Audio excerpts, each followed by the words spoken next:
여러분, 오늘 제목을 여러분이 보셨을 것 같습니다. 제가 한번 그 제목을 읽어드릴 테고 여러분도 함께서 읽어보실 수 있게 되기를 바랍니다. 하나님께 어둠은 결코 어둠일 수 없다. 시작. 하나님께 어둠은 결코 어둠일 수 없다. 이런 말이 되나요? 논리적인가요? 논리적으로 딱 들어맞나요? 어둠이 어찌 어둠일 수 없습니까? 어둠은 어둠이지 어둠이 아닐 수 없지 않나요? 그런데 이 명제 앞에 한 중요한 단어가 적혀져 있음을 알고 있죠. 그게 뭐라고요? 하나님께 라는 겁니다. 그렇습니다. 하나님께는 어둠이 어둠일 수 없습니다. 아무리 짙은 어둠이어도 하나님께 오기만 하면 그 어둠은 어둠일 수 없습니다. 이 이야기를 들으시면 다 아는 이야기일 겁니다. 요셉의 이야기 말이죠. 사랑받던 아들 하나가 형제들의 미움을 받아 이국 땅에 팔려갑니다. 머나먼 이국 땅에 팔려갔으니 아니 언어도 어쩌면 알지 못했을 그의 삶은 노예밖에 없었습니다. 그 노예의 삶 어떤 생각이 드시나요? 어둠인가요? 아니면 빛인가요? 당연하죠. 어둠이죠. 노예로 팔려간 그의 삶, 그래도 정직과 성실로 인정받기 시작했지만 정직과 성실의 결과는 또다시 감옥이었습니다. 어둠입니까? 빛입니까?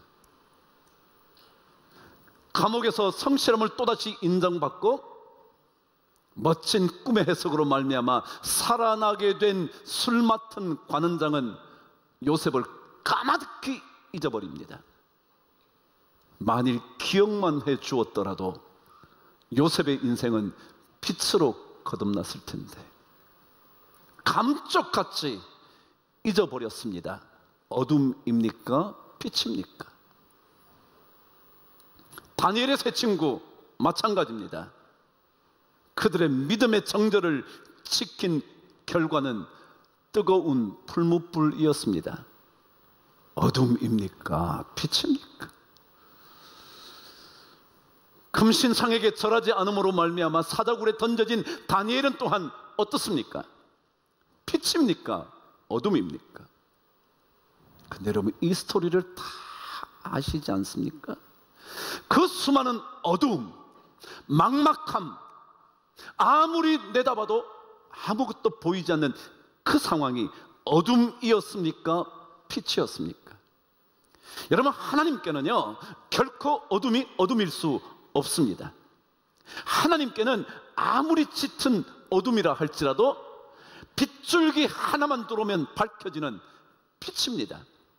그래서 시편 139편 12절은 이렇게 기록하고 있습니다. 한번 읽어보시죠. 시작. 주에게서는 흑암이 숨기지 못하며 밤이 낮과 같이 비추이나니 주에게는 흑암과 빛이 같다는 겁니다. 그러니 하나님께는요 어둠을 어둠이라 말할 수 없죠. 어둠이 뭐와 같은데요? 빛과 같은데. 어둠이 빛인데. 그럼 우리는요 겉으로 보이는 것만 보고 살잖아요. 그래서 저게 어둠이면 어둠이라 말하잖아요. 근데 하나님은 그렇지 않아요. 어둠을 보고도 빛이라 그렇게 말해요. 깜깜한 어둠을 보고도 아니야 저건 빛이야. 여러분 뭐라고 대답하실래요? 아멘 하실래요? 하나님 말도 안 되는 소리 하지 말아요. 어둠이 어둠이지 어떻게 빛이에요? 그러실래요? 여러분 신앙은요 어둠을 보고도 하나님께서 빗줄기 하나만 비치시면 저 어둠은 아무것도 아니야. 우리가 반드시 믿어야 하는 것은 바로 이겁니다. 아무리 우리에게 어둠이 찾아온다고 할지라도 하나님 앞에 이 어둠이 다가가기만 하면 빛으로 바뀌어 버린다는 것, 아니 빛이라는 것이 어둠과 함께 오고 있다는 것. 그래서 어둠은 더 강한 하나님의 빛 앞에 아무것도 아니라는 사실 믿어야 합니다. 노아의 홍수가 끝이 아니듯 그 홍수 끝에 무지개가 우리 앞에 떠오르듯 홍해라는 거대한 바다는 하나님 앞에 아무것도 아니고 홍해가 끝이 아닙니다. 그 검푸른 바다 홍해가 끝이 아니라고요. 그 앞에 주저앉아 통곡할 이유가 아무것도 없다고요. 왜냐하면 하나님께는 어둠이 빛이거든요. 물이 거대한 벽이 되고 홍해는 갈라져 육지와 마른 땅이 되는 놀라운 기적이 하나님께 있거든요. 하나님께서 우리를 위하여 싸워주시면 애굽 군대가 무기 하나 없는 이스라엘 백성을 보면서 우리가 저들 앞에서 도망가자, 그거거든요. 그게 믿음이라고. 믿음은 논리로 사는 게 아니에요. 논리야 어둠이 어둠이지. 그런데 하나님께 가면요, 어둠은 절대로 어둠이 아니에요. 그러나 만일 하나님께 가지 못하면 짙은 어둠을 이길 힘은 어느 누구도 없어요. 바로 며칠 전에 한 일본 여배우의 죽음에 대한 기사가 났습니다. 혹시 이 영화를 보신 적이 있으신가요? Love Letter라는 영화 말이죠. 보셨나요? 1995년 그때 상영된 영화, 한국에는 1999년에 들어왔다 그러더라고요. 근데 그 영화를 보신 분은 아시겠지만 이 장면이에요. 하얀 눈이 내린 설산에서 한 여인이 소리치는 겁니다. 오겐키 데스까? 여러분, 전 일본말 잘 모르는데요, 오겐키 데스까는 잘 지내십니까? 근데 그 다음 말이었습니다.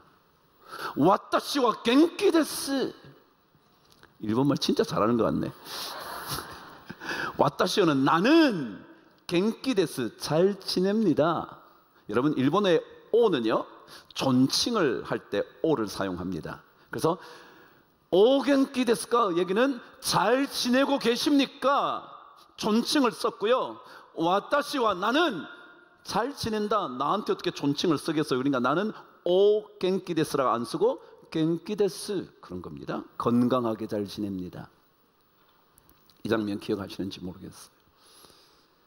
이 영화는 사랑했던 약혼남의 세상 떠난 이후에 그녀가 그를 그리워하면서 설산에서 외친 그 장면이 모든 사람의 뇌리 속에 남아 있을 겁니다. 그런데 그 여배우 주인공 이름이 나카야마 미호라는 여인입니다. 근데 그녀가 며칠 전에 자신의 자택에서 시신으로 발견됐습니다.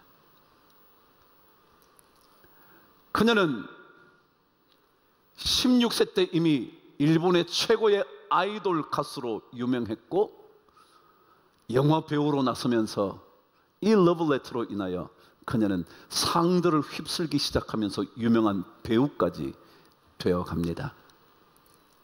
유명해지자 유명인과 결혼을 하게 됐겠죠?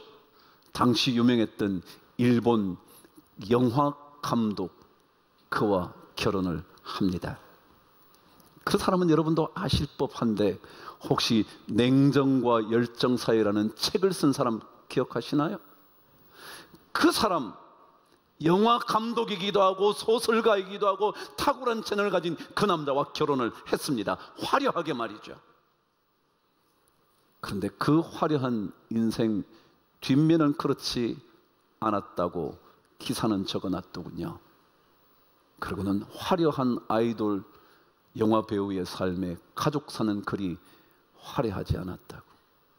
12년 만에 그녀는 파경을 맞았고 남아있는 아들의 양육권까지 남편에게 빼앗기고만 여인이었답니다.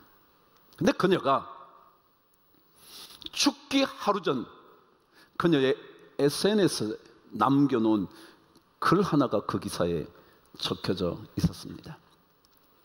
그 기사는, 그 글은 그녀가 바로 며칠 전에 루이즈 브루주아라는 유명한 설치 작가의 작품 전시회에 다녀온 뒤에 쓴 글이었다 합니다.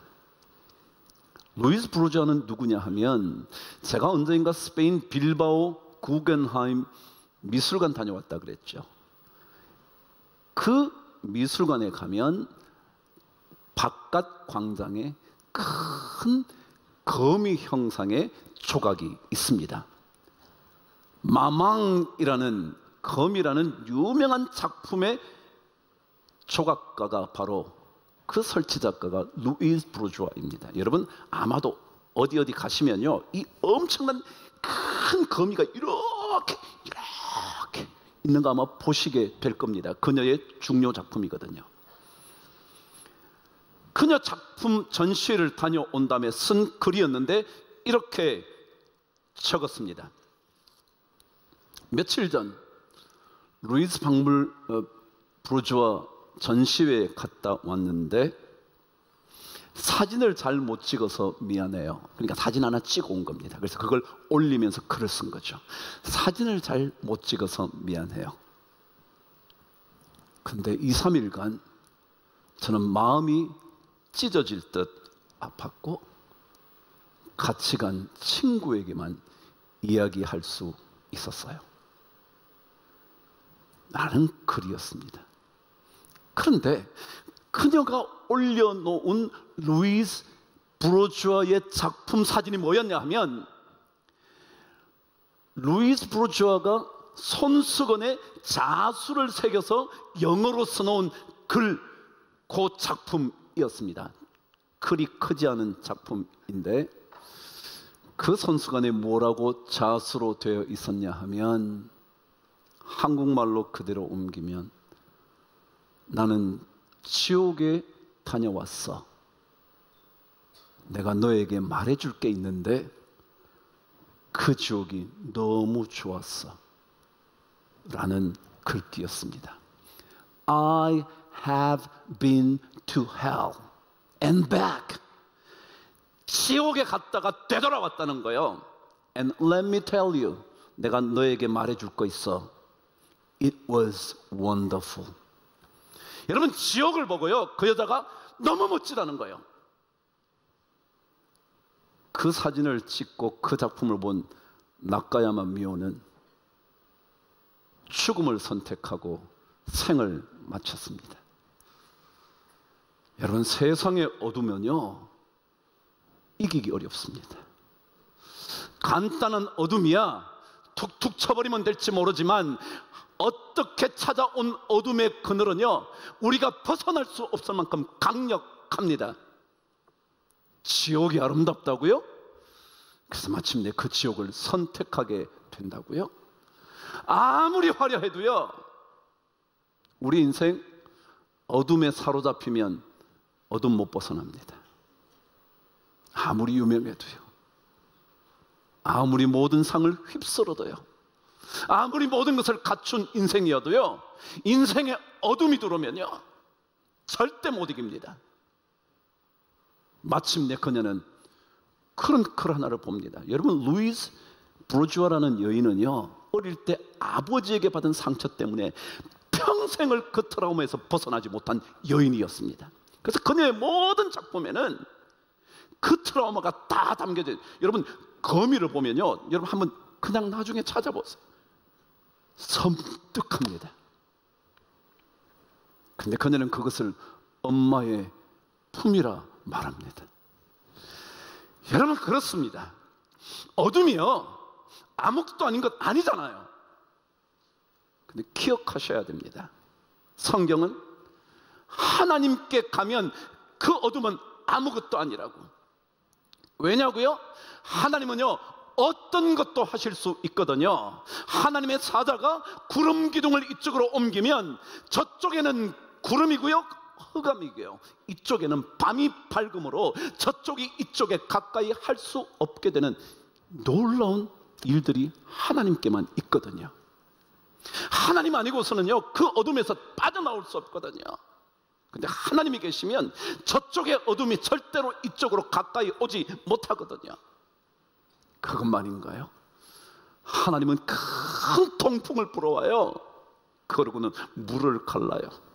그 물이 벽이 되도록 만들어요. 그리고 마침내 그 바닥이 마른 땅이 되도록 만들어요. 그것만인 줄 아세요? 오늘 성경 참 이상한 표현이 있어요. 하나님께서 병거의 바퀴를 벗긴대. 여러분, 하나님이 뭔 병거 바퀴를 벗겨요? 그런데요, 하나님의 역사가 일어나면 갑자기 바퀴가 비틀비틀하다 빠져버리는 거예요. 여러분, 그럴 수 있지 않을까요?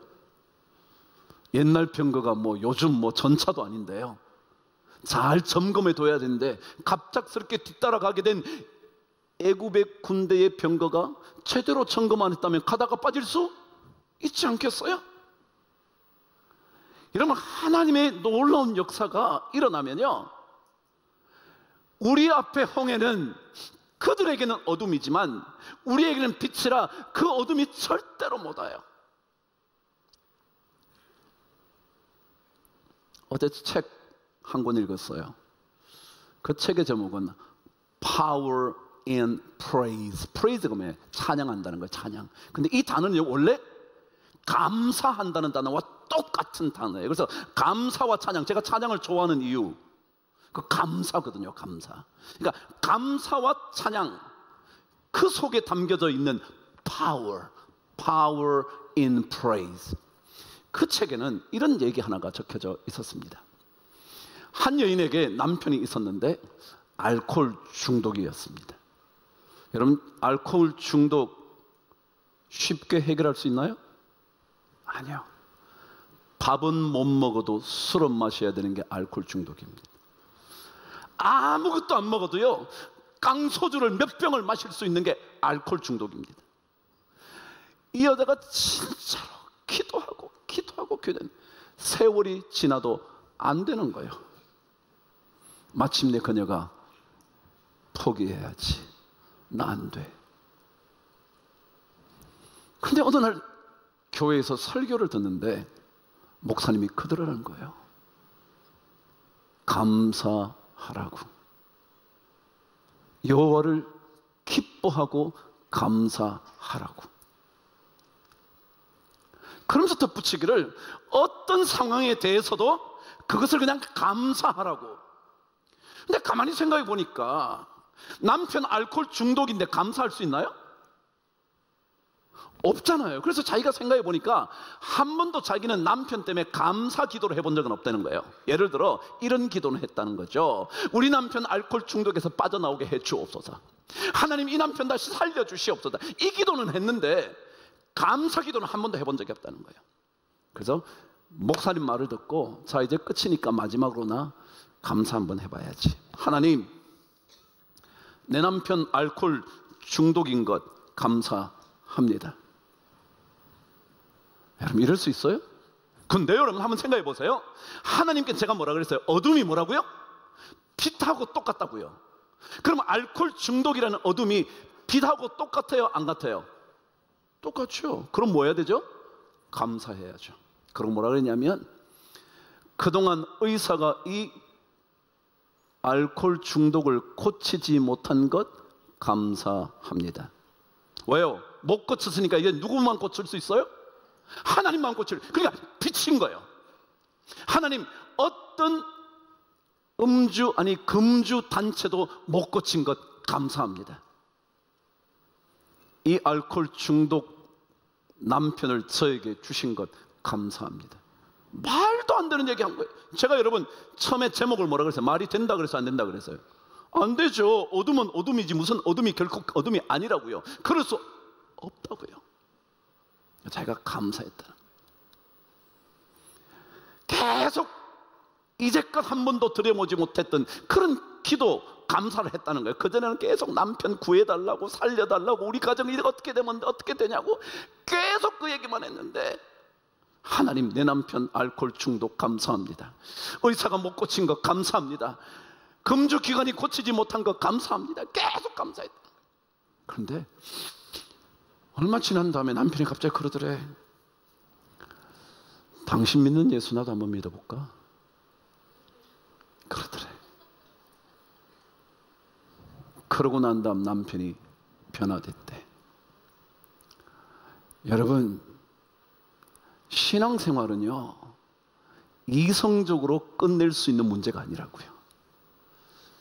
말이 안 되지만 하나님께서 이쪽은 어둠이 돼, 어찌 이쪽은 빛이냐고요, 여러분. 똑같은 하늘 아래 이쪽은 어둠인데 어떻게 이쪽이 빛이냐고요, 여러분. 그것도 뭐 여기 한국하고 미국이라면 또 말이나 될지 모르지만 바로 지금 가까이 있는 데서 구름 기둥 하나만으로만 어둠과 흑암이고 하나는 빛이라면 그게 말이 되냐고요, 여러분. 그런데 하나님께는 그렇단 말이죠. 그래서 신앙의 삶은 가면 갈수록 이 어둠 속에 하나님이 있어야 된다. 그거 없으면 나머지 모든 것들이 갖추어져도 어둠을 못 이긴다. 그러면 이스라엘 백성의 출애굽 때 9번째 재앙이 뭐였냐 하면요, 흑암의 재앙이었습니다. 흑암의 재앙이었는데 그 흑암의 재앙을 만났던 그때 이스라엘 백성이 있었던 데는 빛이 있었다고 기록하는데, 출애굽기 10장 저와 함께 가볼게요. 23절 한번 읽어보실까요? 그동안은 사람들이 서로 볼 수 없대. 자기 처소에서 일어나는 자가 없는데, 시작. 온 이스라엘 자손들이 거주하는 곳에는 뭐가 있었다? 빛이 있었다. 이런 빛이 있으면 사는 거예요. 하나님의 빛이 있으면 살아나는 거예요. 그러나 만일 하나님의 빛이 없으면요, 화려한 인생의 주인공이어도 목숨 끊고 말아요. 지옥이 아름답다며 그곳으로 가버리고 마는 거죠. 다니엘서도 2장 22절에 이런 기록을 남긴 게 있어요. 읽어보실까요? 그분은 깊고 은밀한 일을 나타내시고 어두운 데에 있는 것을 아시며 또 빛이 그와 함께 있도다. 하나님은 여러분과 저의 어둠 속에 거하는 삶을 알아요. 그런데 기억하셔야 돼요. 우리가 아무리 어둠 속에 있어도 빛이 그와 함께 있어요. 그 사람은 살아요. 그런데 만약 빛이 없으면 그들은 어둠의 세력을 이길 수가 없어요. 오늘 저는 제목을 하나님께 어둠은 결코 어둠일 수 없다 그랬어요. 이 말씀은 진짜거든요. 거짓이 없는 하나님의 말씀이거든요. 여러분, 하나님을 만나십시오. 주님을 만나십시오. 그래야 우리의 삶에 다가오는 수많은 어둠들도, 그래, 이건 빛이지, 이건 죽음이 아니라 생명이지, 어둠? 아무것도 아니지. 그렇지 않으면 어둠 못 이기거든요. 저는 이 은혜가 여러분 모두에게 넘치게 되기를 주의 이름으로 축복합니다.